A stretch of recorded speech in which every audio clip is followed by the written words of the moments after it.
And we are back with the UFC this weekend from the UFC Apex. The main event is Anthony Lionheart-Smith and Ryan Spann. It's 15 fights here on this card, and given are all these fights the best? They're not, but yeah, we're gonna break down all 15 of these fights. It should be a fun video. And folks, if you have not yet, make sure to hit that subscribe button down below for some more UFC. Here on the channel, we do one of these every single week, and we start off with Emily Whitmire and Hannah Goldy at the flyweight division. Yeah, the UFC is going to be running this at the same time as Florida and Alabama this weekend.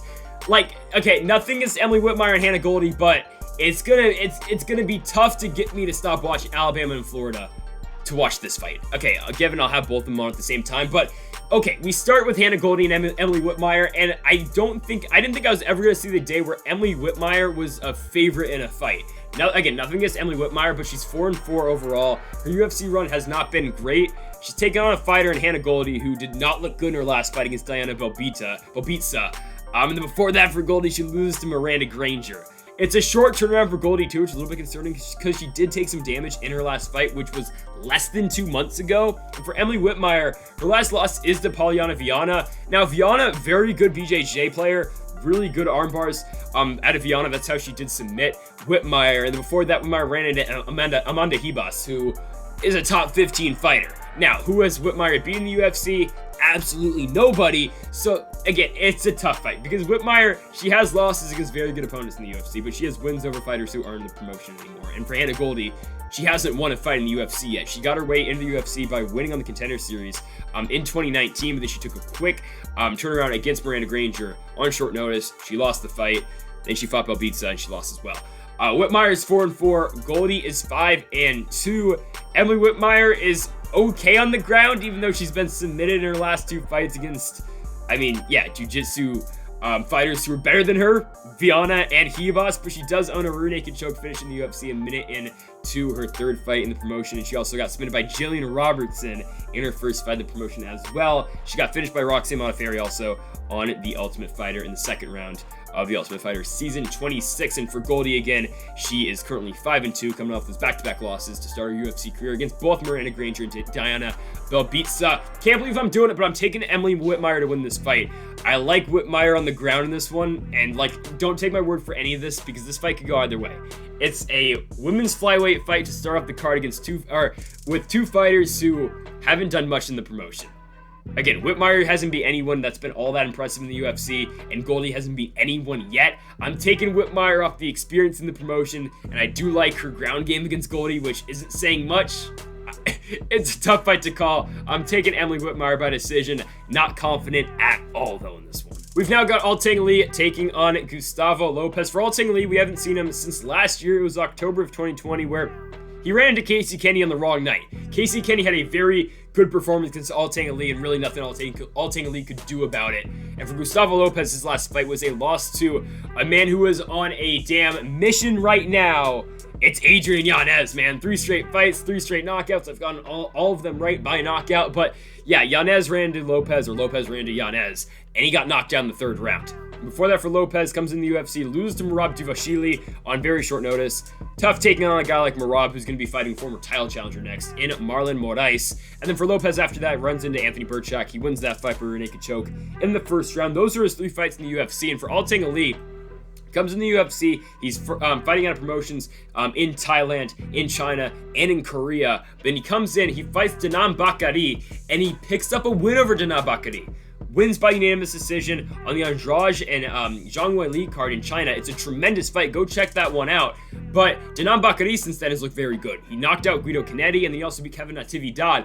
And hell, Joe Rogan thinks pretty highly of Danan Bakari. He called him a contender during his post-fight interview. But for Alateng Lee, since then, he beats Ryan Benoit by split decision in Busan. And then after that, he loses to Casey Kenny, which we talked about earlier. Kenny fought a tremendous fight in that one. It was a stand-up masterpiece by Casey Kenny in that one. Worked the body really well on Alateng Lee and just looked very good in that one. So Lopez coming in this fight record of 12-6. Alateng Lee is 14-8-1. But I wouldn't put too much into the record of Alateng Lee, considering he did start his pro career with a record of 4-6, then bounced back, and now he's 14-8-1. So there's that.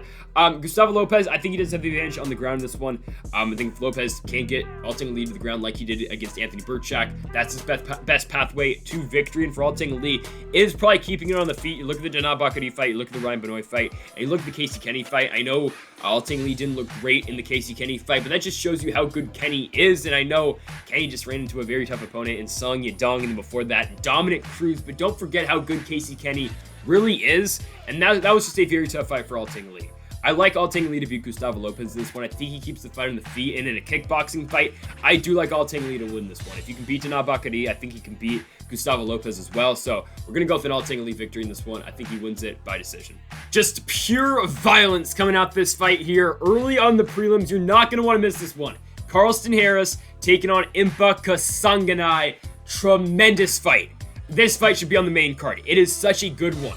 Carlston Harris coming off that big win to start of his UFC career against Christian Aguilera. Comes in there, works on the feet pretty well, gets Aguilera to the ground, submits him with the Anaconda to make his UFC debut. And for Impa Kasanganay, coming off a very impressive win like at 8:30 in the morning against Sasha Planatlikov. Comes in there, works on the feet really well against Sasha, and then eventually in the second round, locks in a rear naked choke with no hooks and puts away Planatlikov in that fight. And I know, what is Kasanganay most known for? Unfortunately, it is the loss to Joaquin Buckley. But if you don't think about that Buckley knockout, he comes in the UFC, he beats Maki Pitolo 2 weeks after beating Anthony Adams in the Contender Series, and puts on a very good performance against Pitolo.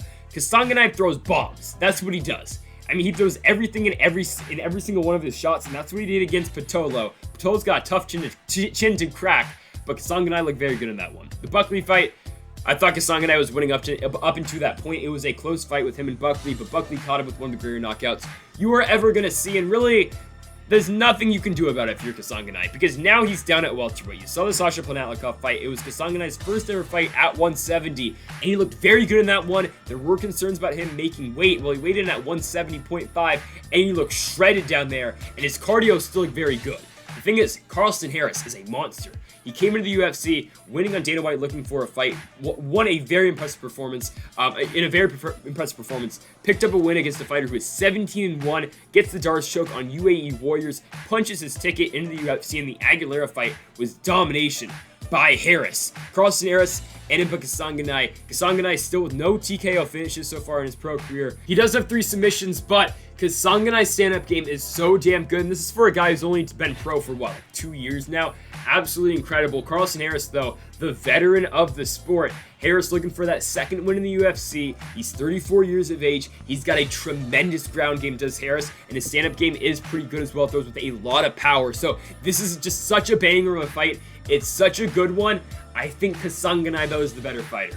I think Kasanganay keeps this one standing with Carlston Harris, and I am not too concerned about Impa Kasanganay on the ground with Harris. I think, of course, Harris will get him into some spots that aren't great for Impa, but I don't really fear Impa Kasanganay getting submitted at all times against Carlston Harris. I think Kasanganay is good to the point where he can at least fend off the submission attempts by Carlston Harris and work back to his feet. And on the feet, I'd like Kasanganay to outstrike Carlston Harris. And in this one, man, we've seen Harris get finished before on the feet. You've seen it when he's fighting for Brave a couple times. I believe just once, but still, you saw him when he got finished in Brave in 2018 for the Brave Championship. I think Kasanganay is going to lay on the volume here against Carlston Harris, and eventually I think the volume is going to catch up to Harris. I think Impa Kasanganay will pick up his first ever TKO finish. I think he beats Carlston Harris in the 3rd round by strikes. It should be a good fight, but I really do like Kasanganay to win this one. Impa Kasanganay at 170. This guy wants to fight every single guy in that weight class. I mean, he's calling out Daniel Rodriguez. He's calling out Sean Brady. Kasanganay's got the definite right attitude in this weight class, and I think this is the beginning, really, for Kasanganay's run to maybe the top 15 of this division. I think he beats Carlston Harris, and he wins by 3rd round TKO. Now we've got Erin Blanchfield taking on Sarah Alpar. This one, of course, is going to be contested at the flyweight division once more. Sarah Alpar coming into this fight, coming off a loss against Jessica Rose Clark in a fight where she just got beat up that entire fight. I mean, Jessica Rose Clark looked very good in that fight. Eventually finished Alpar in the 3rd round of that fight. For Erin Blanchfield, she was supposed to fight Norma Dumont earlier this year at 135. Dumont, though, could not miss weight. So Blanchfield is now taking on Sarah Alpar instead, and honestly, this is probably the best thing that could have happened to Erin Blanchfield, because she is a flyweight, and she took that fight on short notice to get into the UFC to fight Norma Dumont, who Norma Dumont is a 145-pounder. I mean, she can't make 135, so Norma Dumont's fighting 145, and Norma Dumont, say what you want, if she beats Holly Holm, she's going to be fighting for the World Championship next. Now, will she beat Holly Holm? Probably not, but that's just where they put Erin Blanchfield to start her UFC career. No, do I think Norma Dumont's a top 15 fighter at 135? She's not, if she could make 135, but with how limited 145 is, Dumont's a top 5 fighter. But that's a story for another day. But Blanchfield's taking on a fighter, Norma Dumont, who is supposed to be a featherweight at division that Blanchfield doesn't even fight at. So I really like this opportunity for her at 125, because Sarah Alpar, let's be real, is not the top of the 125-pound division. Erin Blanchfield's coming off of really big wins over in Invicta. 2 back-to-back wins. The big one, the head kick knockout over Victoria Leonardo. Now, is Leonardo the best UFC fighter? She's not, but she's in the UFC, and I know she is 0-2. Losses to Manon Fido and Melissa Gatto. But Blanchfield is really good on the ground. She's really good on the feet as well. Blanchfield, tremendous BJJ. She's a black belt, of course, in Brazilian Jiu-Jitsu, and she's won the Eddie Bravo Invitational in the past. That's saying something. She's also, again, scored that big head kick knockout of Leonardo. Her one loss is a split decision loss to Tracy Cortez back in February of 2019. That's not a bad loss at all, considering Cortez is like a couple fights away from the title, or not the title, the top 15. I sure hope Tracy Cortez is not a couple fights away from the title, but yeah, Cortez is a good fighter. And also, Erin Blanchfield is a winner over Kay Hansen, who is really a rising prospect at 125. Don't know why we haven't seen her since the Corey McCanna fight, but still, Kay Hansen is very good. And Blanchfield beat her all the way back in 2018. Sarah Alpar, again, just didn't look good in the Jessica Rose Clark fight. She got dominated everywhere in that fight. She got into the UFC after beating Shanna Young on the Contender, and that's how she got her shot. And she also beat Jocelyn Edwards back in LFA, but I don't think Alpar's all that great. Again, she lost to Jessica Rose Clark, looked terrible in that fight, and yes, is Jessica Rose Clark a top 15 fighter at 125? She is. That fight, though, was at 135. Alpar coming back down to 125. She won the LFA title at 135 as well when she fought Edwards. I don't like this fight at all for Alpar. She's coming down in weight. I think Erin Blanchfield's the better fighter in this one. I think she's better on the ground. I think she's honestly better on the feet, too. And I don't think that's too controversial of a statement. Erin Blanchfield wins this fight. She'll pretty much just out-control Alpar throughout the entirety of this fight. I like Blanchfield by decision. She beats the Jake Paul-funded fighter in Sarah Alpar. Blanchfield for the win. So, for me, there's some locks on this card. And this is one of them. Like, nothing against JP Buys, but he's not beating Montel Jackson. I don't like this fight at all for JP Buys. Montel Jackson was supposed to go in this fight, and he's supposed to, or go into this card, and he's supposed to be fighting Denat Buckley.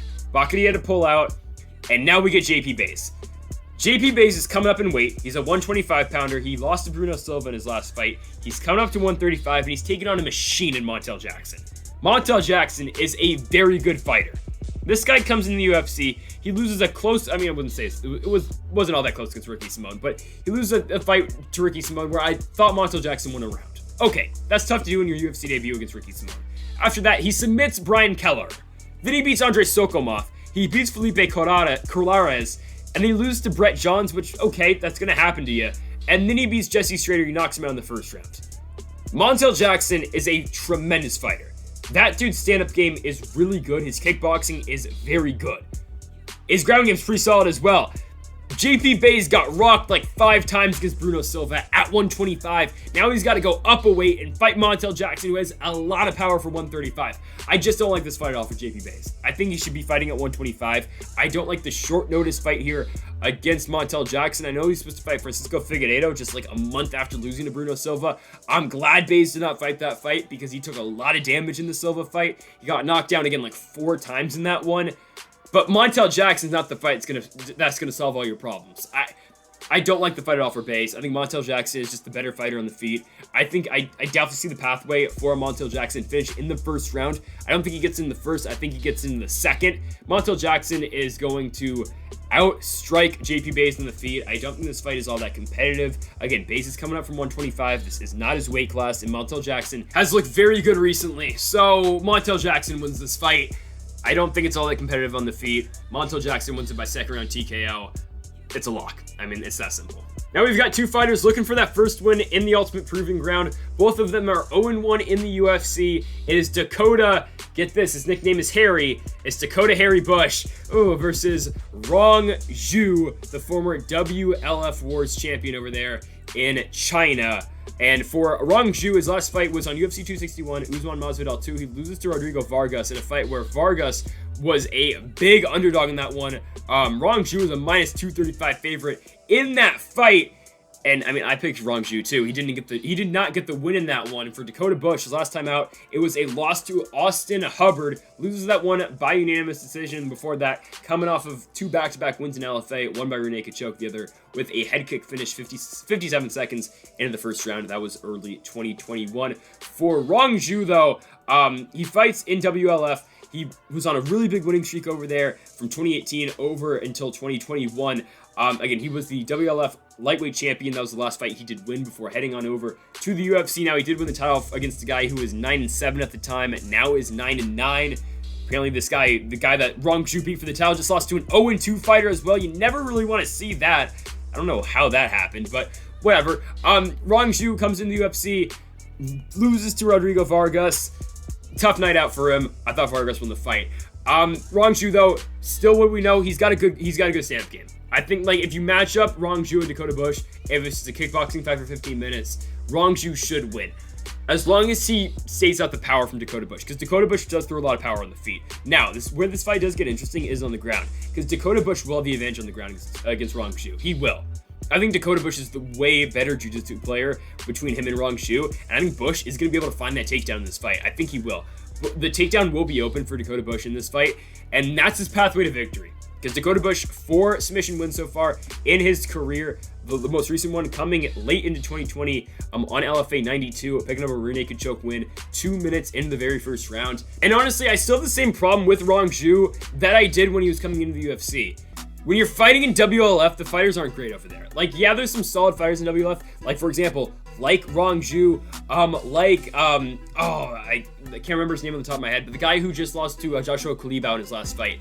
And there are some solid fighters over there in WLF. Don't get me wrong, there are some good fighters over there, but you're not fighting these guys time in and time out. I mean, look at who Rongzhu fought. 9-7. He fought the guy that Kalibau just beat. 0-4, 10-9, 18-5, 0-1, 3-0, 2-1. 7-2. We lost 2 guys 13-10. You're not fighting the best competition over there. I think Dakota Bush is going to offer a submission threat that Rongzhu has not faced yet. And yes, does Rongzhu have some solid jiu-jitsu in his own right? He does. He owns 4 submission wins in his own right, but of course Rongzhu, his best spot is his striking. I don't think Bush gets a finish in this one, though. I think Bush wins this one by decision. I think he uses his wrestling to his advantage, does hit Rongzhu with some power strikes as well, but I like Dakota Harry Bush to win this one by decision. Really underrated fight now between Nate Maness and Tony Gravely. Tony Gravely's coming off a really big win over Anthony Burchak, knocked him out on the Whitaker and Gaslam card, and that's where he was actually supposed to be fighting Nate Maness originally. Maness and Gravely were supposed to fight on the Whitaker Gaslam card. On short notice, though, Burchak stepped up to fight Gravely. Gravely knocked him out in the second round. I mean, this is a tough fight for Gravely. It is. I mean, Gravely's got a lot of power. You saw that in the Burchak fight. He beats Geraldo de Freitas before that by split decision on the Felder dos Anjos card. He comes in the UFC before that, losing to Brett Johns by rear naked choke. Whereas Gravely lost in the past, and really, how's the only way he's lost so far in his career? It's been by decision, and it's been by submission, excuse me, and it's been in fights where he has been beat on the ground. You look at his career. First loss to Pat Sabatini. It's on Halloween night 2015. Now, Sabatini, we know, tremendous jiu-jitsu guy. We saw that in his last fight, but he loses that one by submission. Loses another one at CFFC 60 in August of 2016 by submission by rear naked choke. After that, fights Ring of Combat, Merab Dvalishvili. How did he lose that fight? He got beat on the ground by Merab. That's the only way Merab really wins fights, other than that one spinning back fist he always throws. But after that, Gravely, who does he fight? Manny Bermudez, another good guy on the ground. Bermudez submits him by armbar and cage titans. Who does he lose to after that? By a guillotine choke. He loses to the current Bellator fighter and Patchy Mix. You see a trend here. Who does he lose to after this? Gravely gets submitted again by Brett Johns. He's lost 6 times in his career, and he's been submitted in 5 of them. The other one is the fight where he got beat on the ground by Merab Dvalishvili. What does Nate Maness do very well? He gets fights to the ground, and he finishes them down there. You saw the Luke Sanders fight back in November of last year. Yes, it has been a while since we have seen Maness, but that's what he did in that fight, and he submitted Sanders in that one. So it's a tough fight for Gravely. It is. Now, Gravely is coming off that big TKO win, and I'm really high on Gravely. I mean, again, his striking is very damn talented, but you got a guy, Nate Maness, who is going to bring it to you on the ground and has a decent striking attack as well. It's a tough fight for Gravely. It is, because, again, this is the fighter that is really going to test him in the octagon. It's a close one, and I'm going to go with Nate Maness. Again, I really liked what I saw of Luke Sanders' fight, and before that, he comes in, he beats Johnny Munoz as well, gives Munoz his first ever loss. He beats him by decision. You look at the past with Maness, Darce choke finish back in 2017. He can also get it done on the feet as well. I like Maness because I think he can get this one on the ground. I think he will have some troubles, of course, striking with Gravely, and if he can avoid the big power shots that Gravely will throw, I think Maness will beat him. So I'm going to go with Nate Maness to beat Tony Gravely. I think he submits him, gives Gravely his 6th loss in his career by submission. Give me Nate Maness, 2nd round sub. Next up, we have got 2 ranked bantamweights. It's Penny Kianzad versus Raquel Rocky Pennington. For Penny Kianzad, currently on a really good run, man. 4 straight wins. It started with that win over Jessica Rose Clark. Then it's the win over the former title challenger and pay-per-view headliner in Betch Kohea. Then after that, she beats Sijara Eubanks and then beats Alexis Davis as well. Ever since coming back into the UFC, Kianzad has been very good. For Raquel Rocky Pennington, it's been rocky. Let's be real. It is her nickname, but her run has been rocky ever since she beat Miesha Tate, who, like, was it a good one at the time? Yeah, it was, but when you think about it now, Miesha Tate, who has come back, and she's going to be in a main event against, who is it, Kellen Vieira, but Miesha Tate at the time checked out of the sport, really didn't want to fight. Pennington comes in there, she beats her by decision, then gets a title shot, which she gets dominated by Amanda Nunes, and then after that, she loses to Duran Duranamy. She beats Irene Aldana in a split decision. It's a close fight. Pennington does use her wrestling in that one. And after that, she gets just beat by Holly Holm for the 2nd time. Just so boring. UFC 246. If you want to fall asleep at night, go watch that one. And then Pennington beats Marion Renault after that. But Marion Renault is 44 years old. She beats her by decision. Blades Volkov, June of last year. Final scorecards, 30-27, 29-28, 29-28. But Pennington after that did get suspended by USADA. So yeah, she's been out for 6 months. Penny Kianzad, though, has been racking up the wins. And Kianzad, okay wrestling, solid grappling, but her striking in the Alexis Davis fight looked really good. And you know what Alexis Davis always just want to do to you in a fight. Davis wants to try to get the fight on the ground. She doesn't want to grapple with you. But Penny Kianzad comes in there. She outstrikes Alexis Davis for 3 good rounds, UFC 263. It's just a very good win for Penny Kianzad, who is now highly ranked in the division. What is she ranked? She's ranked number 12 for Raquel Pennington, the former title challenger. She, I believe, is out of the rankings now because of that USADA suspension, but it's a huge opportunity for Penny Kianzad. Same with Raquel Pennington, really to get back into the top 10 of the weight class, fighting a former Cage Warriors champ in Penny Kianzad. But I like Penny Kianzad to beat Raquel Pennington. I do. Now, Pennington will have her opportunities. She's going to get in that fight. It's like every Raquel Pennington fight. She's going to make it ugly. She's going to try to come in there. She's going to try to box with Penny Kianzad. She's going to maybe try to take this one to the ground as well, like she did against Irene Aldana in that very close fight. But I like Kianzad. I like her improved striking. And I do like the grappling out of Kianzad too as well. I just think Penny Kianzad all around is the better fighter. For Raquel Pennington, again, she has not fought since June of 2020. You got Penny Kianzad, who has fought 3 times since then. She's racked up 3 wins. Betch Kohea, Sijara Eubanks, Alexis Davis. Since Raquel Pennington's last fight, I like Penny Kianzad to beat Raquel Pennington, and she beats her by decision. Alright, well, someone's getting knocked out. It's Nchukwi and Mike Rodriguez. These guys are going to strike, and they are trying to put their opponent's lights out. It's that simple. I know Nchukwi hasn't got a finish so far in the UFC, but it's the Jamie Pickett fight, and Pickett can take damage. Late in 2020 last year, Nchukwi comes in there. If there's a lot of power shots against Jamie Pickett, he wins it by decision. That's okay. Since then, he's lost to the Iron Turtle and Junyoung Park, who is putting on a really good list of wins right now. Back-to-back wins over Nchukwi and John Phillips, which John Phillips, okay, he's just all right, but hey, I think Nchukwi is pretty damn good. I know I picked him to knock out Junyoung Park in the first round. Didn't go our way in that one, but don't be mistaken. Nchukwi is a tremendous striker. That guy is going to go for the finish at every single second of the fight, and the same can be said about Mike Slow Rodriguez. Now, in the Danilo Marquez fight, Marquez just really weird Mike Rodriguez out throughout that entire fight. I mean, just wore him out. Eventually, Marquez takes Rodriguez's back, locks in that body triangle, and submits him by rear naked choke. Late into that second round, it was a weird fight because both guys are light heavyweights. Danilo Marquez is 6'6", Michael Rodriguez I think is 6'4". It was a tall light heavyweight fight. But before that for Rodriguez, he has that weird fight against Ed Herman where he knocked out Ed Herman.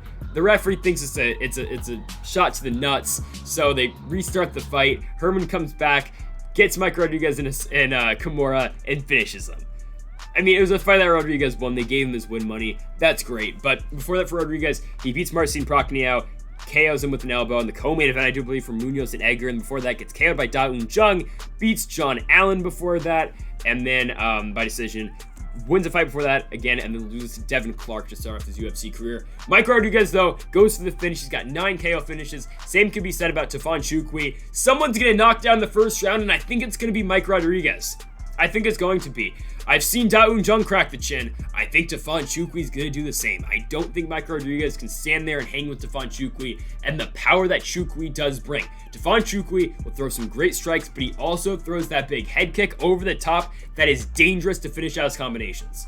I like Nchukwi to beat Mike Rodriguez. Now, Rodriguez will have his chances to win this fight. Rodriguez has a lot of power as well, and again, if Rodriguez can get to Nchukwi before Nchukwi can get to Rodriguez, obviously Mike Rodriguez is going to win this fight. I don't think it's going to happen, though. Nchukwi is so aggressive with his strikes. You saw it outside the UFC, fighting in CFFC and various other promotions. Yeah, got 2 first-round finishes, got 2 second-round finishes, all by KO in the Jamie Pickett fight. He looked very good as well, so I really do like Nchukwi to get back on track here. I think he will put away Mike Rodriguez. Again, I've seen Da Un Jung put away Rodriguez. What's to say that Nchukwi won't as well? I think Nchukwi knocks out Mike Rodriguez, and I think he gets it done in the first round. Big highlight reel knockout for Don Nchukwi. Antonio Arroyo and Joaquin Buckley. Yes, Buckley is finally back, and man, the hype train just went away. I mean, yeah, he loses to Holland. He comes in the UFC. Yeah, he fights Kevin Holland in his first fight in the UFC. Pretty tough. He loses by TKO in the 3rd round. No shame in that. Comes back, spinning back kicks in Kasanganay, and one of the greatest knockouts ever. Yeah, and then after that beats Jordan Wright, who Jordan Wright, like, is better than people thought he was. Because Jordan Wright after that knocks out Jamie Pickett in 1 minute. Now he's going to fight Julian Marquez, and maybe Jordan Wright wins that fight. But looking back at it now, that's a big win for Buckley. And looking at the Kasanganay win now, that's a good win too. The problem is, he gets head kicked by Alessio Di Chirico. That's a guy who, if Buckley knocked down in that fight, Di Chirico wouldn't still be in the UFC. So what does Di Chirico do after that? Oh yeah, he gets knocked out by a guy who was going to get cut if he didn't beat Di Chirico in Abdulrazak Alhassan. Because Al-Hassan was toast in the UFC. He didn't do anything in the damn Jacob Malkoun fight. He comes in, head kicks Alessio Di Chirico, puts him the hell out, and Abdulrazak Alhassan's back. Problem is, Di Chirico looked terrible in that fight for the 1 minute it did end up. So where do we go for Buckley? He's 2-2. One loss is to Kevin Holland, who's a top 15 fighter. The other one is against Alessio Di Chirico, who maybe shouldn't be in the UFC anymore. And his wins are against good fighters in Kasanganay and Jordan Wright, given both are still prospects in the UFC. He has lost Logan Storley as well, a very tremendous wrestler coming out of Bellator. That was all the way back in 2018, but like, it's weird. Where do you go with Buckley from here? And he's taken on a guy in Antonio Arroyo who is 0-2 in the UFC. A guy who has a really good ground game. We haven't seen it much because he's taken on 2 really good grapplers in Andre Muniz and Deron Wynn. But a guy who does have pretty good kickboxing as well. Arroyo throws his kicks very well. You saw it in that Contender Series fight, second Contender Series fight.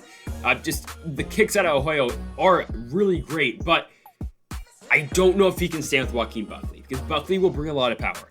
And now, can Arroyo get this fight to the ground? He can, because this is going to be the first time in Arroyo's career in the UFC where he will have the advantage on the ground. Because they did him no favors in the Muniz fight. Muniz submitted Jacare Souza and broke Jacare Souza's arm.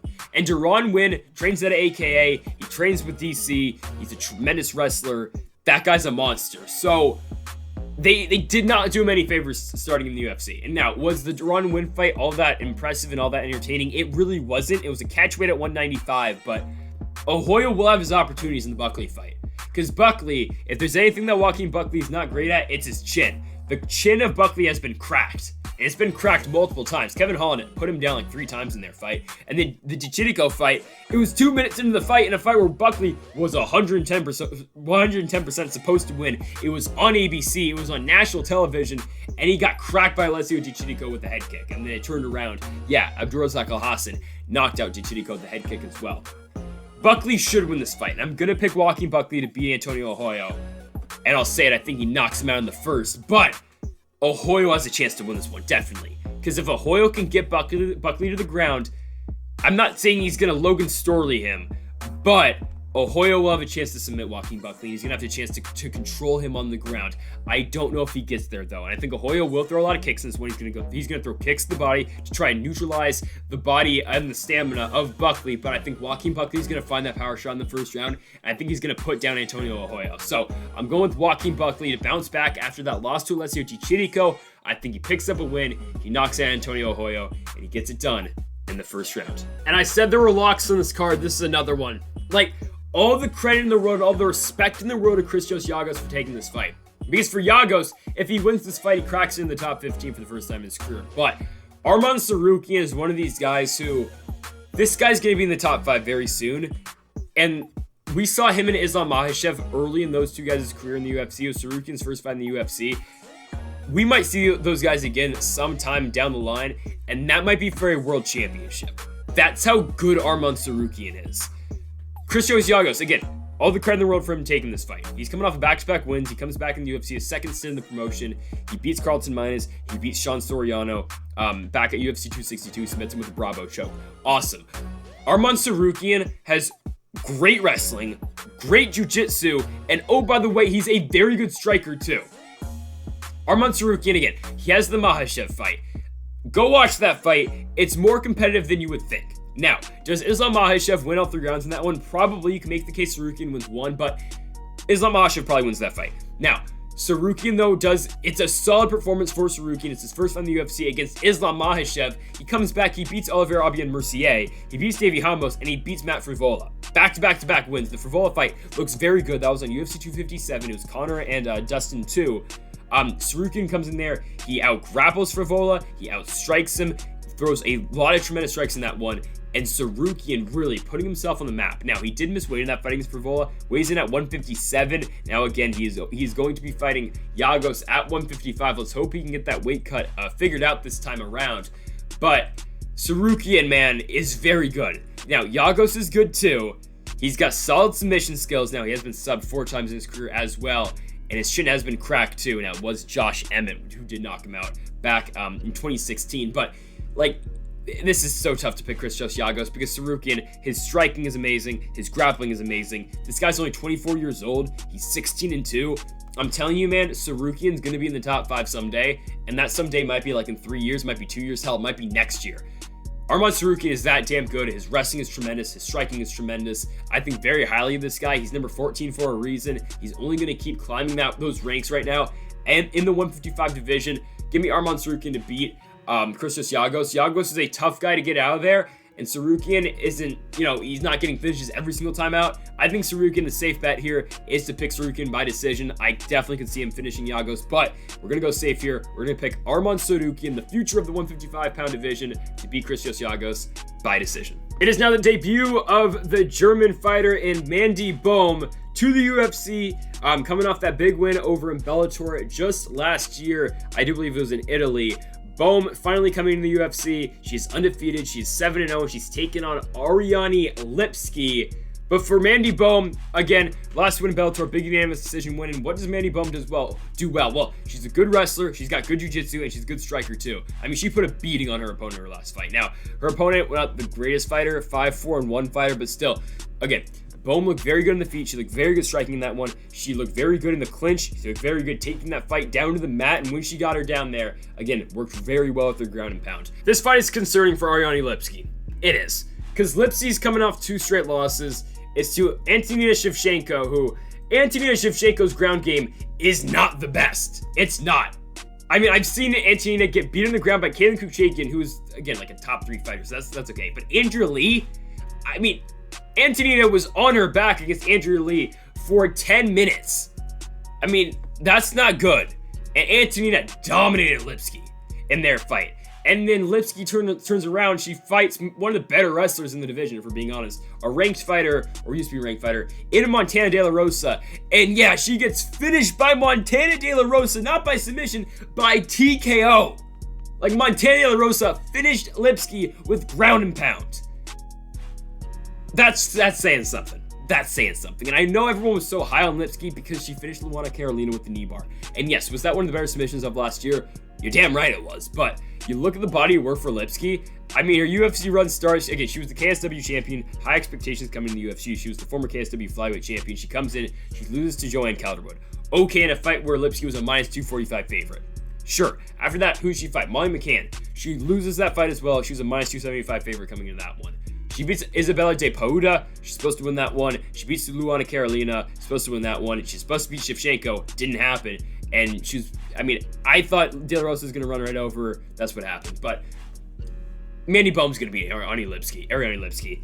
I don't think Lipski can really hang with Bohm on the feet. And I don't think, unless Lipski can catch Bohm on the ground with some submission, I don't think she's going to beat Bohm on the ground. Because I think Lipski's got to be on top to win this fight. I don't think she's going to be there. Because I think Bohm's I think Bohm will be able to control this fight on the ground, and I think she'll be able to control the fight on the feet too.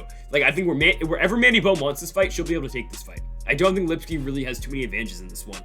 I think Bohm's got superior wrestling. I think she's got the superior striking. Now, just pure jiu-jitsu, sure, I will give it to Ariane Lipski, but this is where Lipski has struggled so far in the UFC, her last two fights especially. It's positioning on the ground. She hasn't been able to flip positions on the ground. She's always been stuck on her back, not really working too well, not able to catch her opponents in any submissions. That's where I like Mandy Bohm to win this one.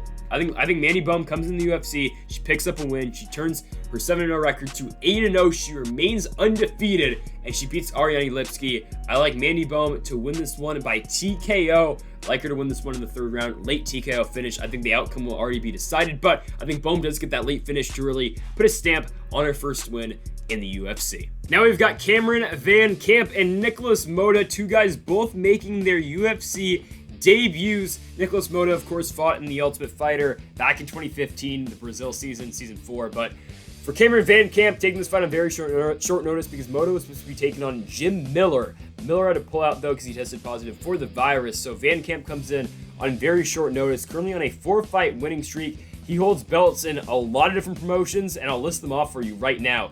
He won the United Combat League Championship at welterweight, the Chosen Few Championship, the catchweight title at 165. I watched a video of him on a local Indiana news station. That's cool, Wisconsin, excuse me. Then he wins the SHP Welterweight Championship, and then he wins the B2FS Welterweight Championship as well. So maybe Cameron VanCamp's the belt collector. Maybe he is. I'll keep it with you. I don't know much about Cameron VanCamp. What I've seen out of him, though, tremendous ground game, tremendous wrestling, and tremendous jiu-jitsu. That's what I have seen out of Cameron VanCamp.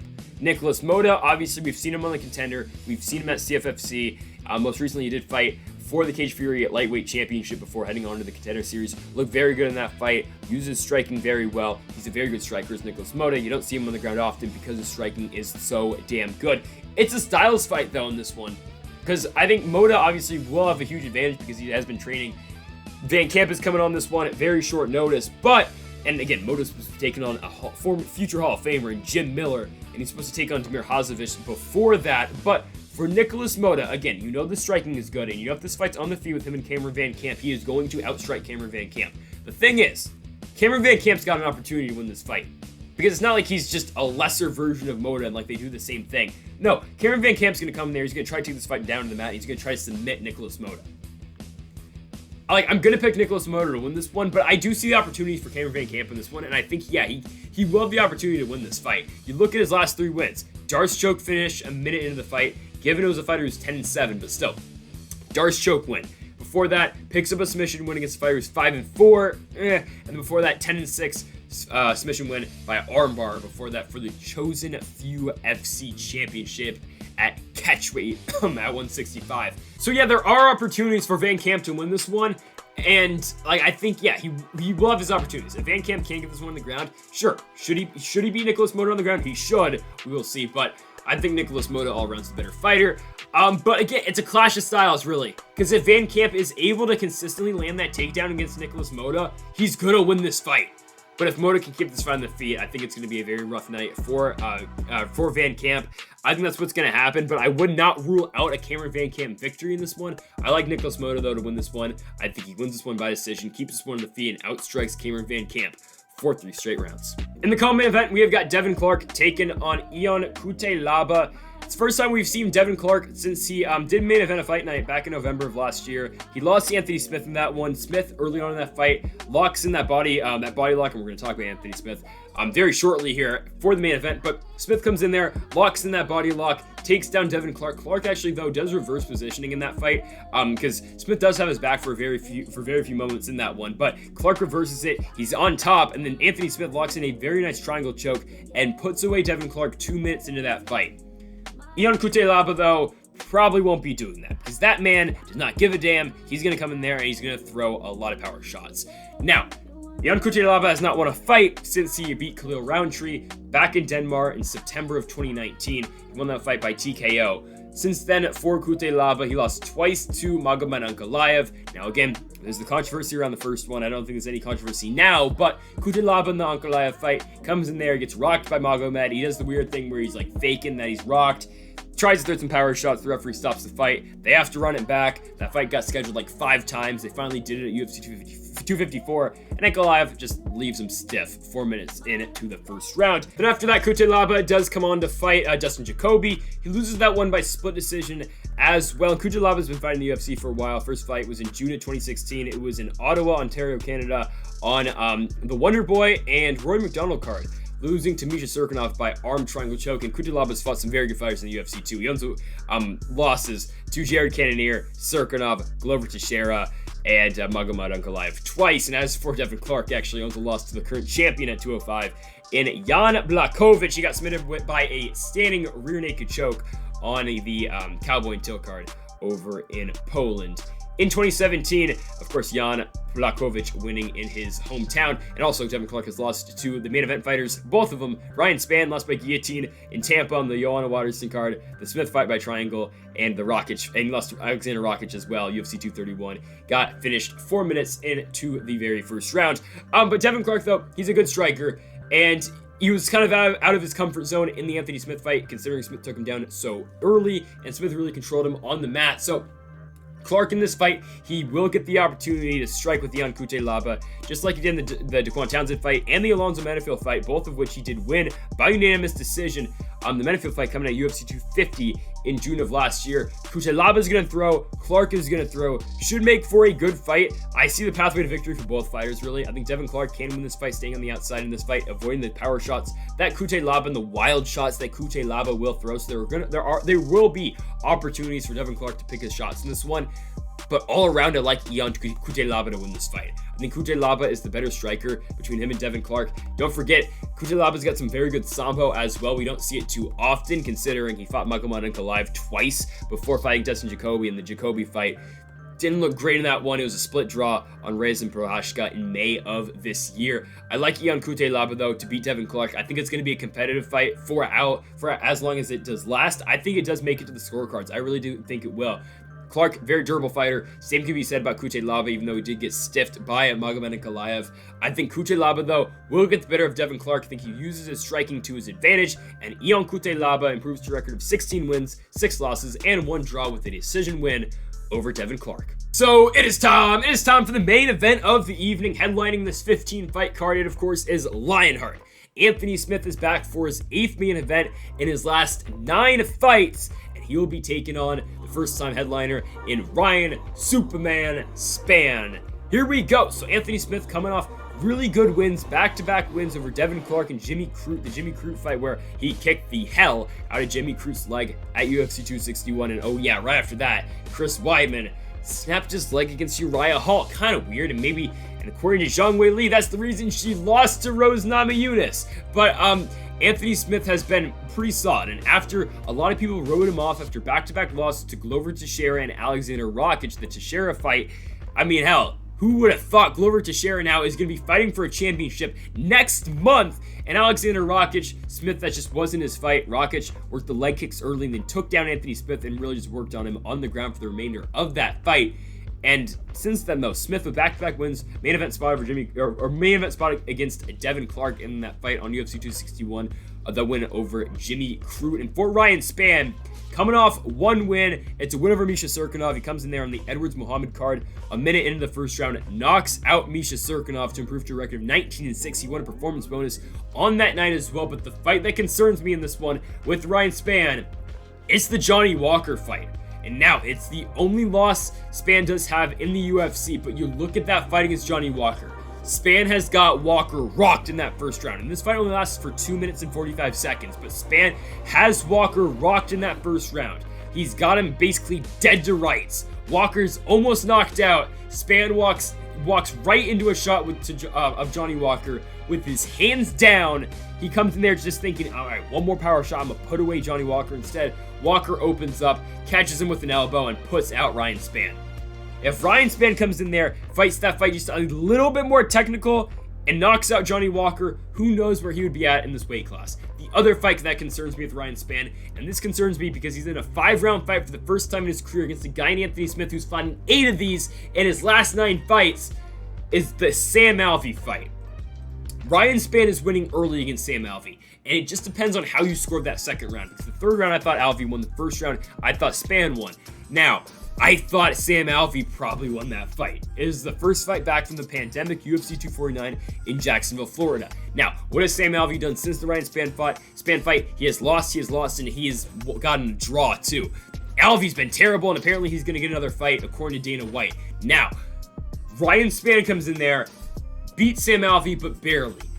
There's a big difference from taking on Sam Alvey, and again, he loses to Walker afterwards, but you're taking on Anthony Smith, a guy who has had 51 pro fights and has seen every single guy. He's seen Rashad Evans, he's seen John Jones, he's seen Shogun, he has seen Gustafsson, he has seen Glover Teixeira, he's seen Rakic, he has seen every single fighter you can basically think of. And for Ryan Spann, he's having trouble with Sam Alvey, and he's having stamina issues and cardio issues late into the third round against Sam Alvey. And yes, Sam Alvey's one of those guys who's always going to be there in a fight. He can fight for 10 rounds, and Alvey will probably still be throwing haymakers, and he'll probably still be eating shots. Now, will he be winning those fights? Maybe not, but Alvey will always be in a fight. For Ryan Spann, you don't like that coming into this 5-round fight with Anthony Smith, because Anthony Smith is a guy that you know is always going to be there in a fight, and he can fight all 5 rounds. Hell, this man had his teeth falling down the Glover Teixeira fight, and he was still fighting. Now, was he winning that fight against Glover? He wasn't, but the man had like 4 teeth falling out, and he was still in a fight with the guy who is a takedown and a rear naked choke away from becoming the champion in just a couple weeks. And for Ryan Spann, he's losing 3rd rounds against Sam Alvey. You just don't like to see that going into an Anthony Smith fight. I think Anthony Smith is going to beat Ryan Spann, and I don't think it's all that competitive. Like, I know I said that there's locks on this card. I think this one's a lock. I really like Anthony Smith to beat Ryan Spann. Besides Ryan Spann landing a big shot in the first round and absolutely cracking Anthony Smith in the first, landing a big knockout in the first round, if he doesn't do that, Anthony Smith wins this fight. And I think that's the only round Ryan Spann will win. I think Ryan Spann wins the first round, and that's going to be it. I think Anthony Smith, after that, wins the rest of the fight.